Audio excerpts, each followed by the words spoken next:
Halo Sobat Investor, kembali berjumpa di program The Editorial yang akan membahas tajuk utama pemberitaan yang tersaji di idxchannel.com dan IDX Channel TV bersama saya Faisal, redaktur pelaksana idxchannel.com. Ya Sobat Investor, bagaimana kabar Anda hari ini? Bagaimana pula kinerja portofolio Anda setidaknya dalam 1-2 pekan terakhir? Apakah masih berfluktuasi seperti halnya tren pergerakan indeks harga saham gabungan atau IHSG dewasa ini? Lalu isu dan sentimen apa saja yang sedang Anda cermati dan pertimbangkan sebagai insight Anda dalam menata strategi investasi di bursa saham domestik? Ya, siapa tahu bahasan kami kali ini merupakan salah satunya.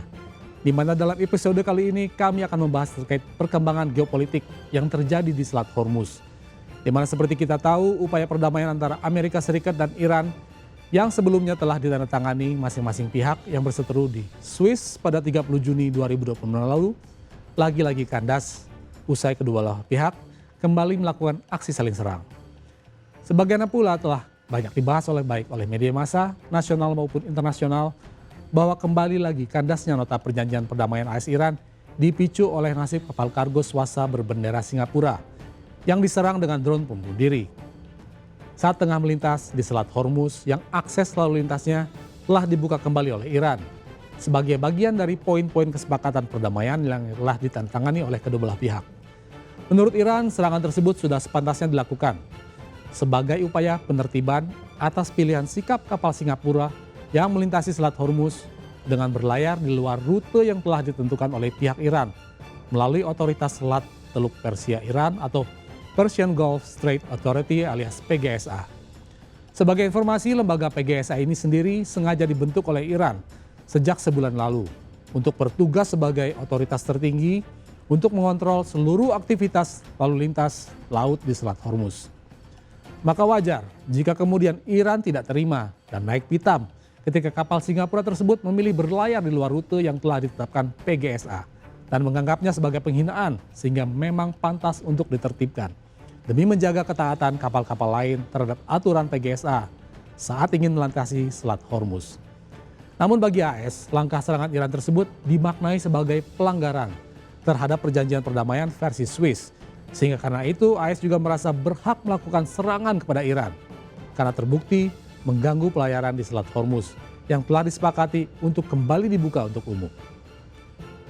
Berbekal interpretasi tersebut, AS pun kembali menyerang sejumlah fasilitas strategis Iran yang seketika juga dibalas oleh Iran dengan menyerang pangkalan-pangkalan militer milik AS yang berada di wilayah negara-negara bersekutunya di kawasan Teluk.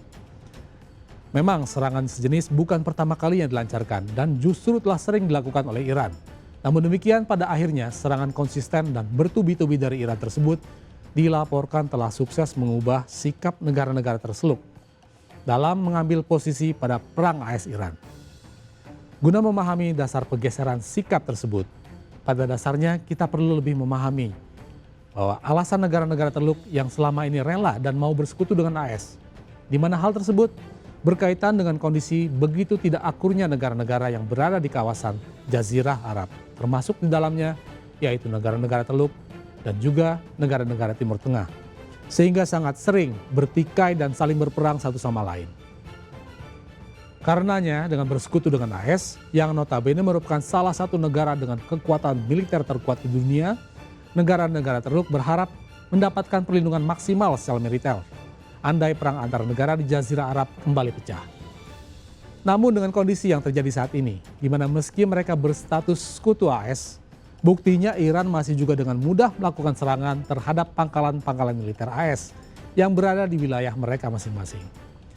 Sehingga dengan fakta tersebut, negara-negara Teluk mulai menyadari bahwa meski telah bersekutu dengan AS, tetap saja tidak ada jaminan perlindungan dari Washington yang bisa benar-benar diandalkan. Karenanya ketimbang terus-menerus taklid buta terhadap persekutuan dengan AS, yang kini juga tak lagi memastikan keamanan di kawasan, maka negara-negara Teluk pun kini dilaporkan mulai menimbang opsi untuk berpindah haluan. Dengan pendekatan yang lebih pragmatis, yaitu mulai mencoba membangun hubungan diplomatik yang lebih baik dengan pihak Iran demi menjaga keamanan regional kawasan Teluk dengan peluang hubungan yang lebih stabil. Lebih dari itu, negara-negara Teluk kini juga bertekad untuk memperluas kerjasama pertahanan dengan tidak hanya menggandeng AS, namun juga negara-negara lain seperti Cina, India, Pakistan, hingga Inggris dan negara-negara Eropa lainnya, demi mengurangi ketergantungan pada pemerintahan negeri Paman Sam.